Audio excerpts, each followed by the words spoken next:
Bonjour à toutes et à tous. Je m'appelle Lorraine et puis je vais vous lire un texte d'une de mes collègues survivantes militantes à la clé.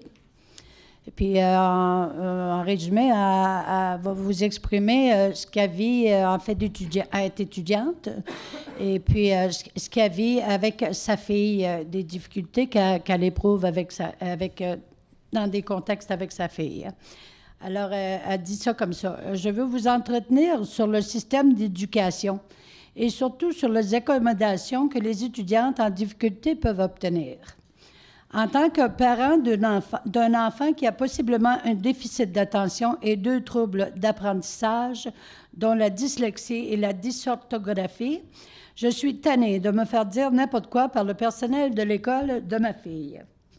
La dernière fois que j'ai rencontré son enseignante et son directeur, ce dernier m'a dit que la modification de l'évaluation qui était inscrite dans le plan d'intervention de ma fille était une adaptation pour faire en sorte qu'elle puisse finir sa 2e année en français au lieu qu'elle soit obligée de faire sa 4e année en français et que lorsqu'elle aura fini son secondaire, il m'assure que son diplôme sera valide.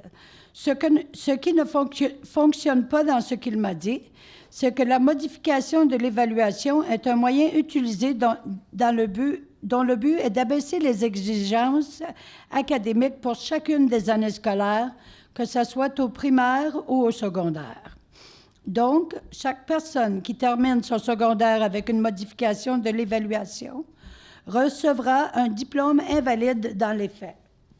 Je lui ai également demandé un document d'autorisation d'échange d'informations et il m'a plutôt donné un document d'autorisation d'intervention. De plus, l'ancienne école a mentionné qu'il faudrait que ma fille prenne de la médication parce qu'elle avait un déficit de l'attention et ce, sans évaluation. Le docteur Julien de la clinique de pédiatrie sociale a mentionné qu'on pourrait essayer autre chose avant de donner la médication. Mais dans les faits, rien n'a été essayé. Elle a eu seulement un cours d'escalade parce que les sports aident à mieux se concentrer. Je suis allée à la clinique du docteur Julien pour une rencontre avec mon enfant. Le directeur de l'école y était. De même que le docteur Julien, et à ce moment-là, il disait avoir tout essayé et que ma fille devrait prendre la médication. Je n'étais pas chaude à l'idée, mais il m'a quand même fait la prescription. J'ai alors demandé si des tests étaient possibles pour avoir un diagnostic et je me suis fait répondre que c'est avec la médication qu'on saura si ça marche ou non et donc nous aurons un diagnostic. Je me suis sentie très mal avec la prescription car obligée de lui administrer.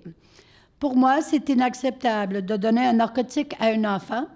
C'est comme si j'avais l'impression de détruire son corps et donc de décider pour elle et j'ai l'impression d'hypothéquer son avenir.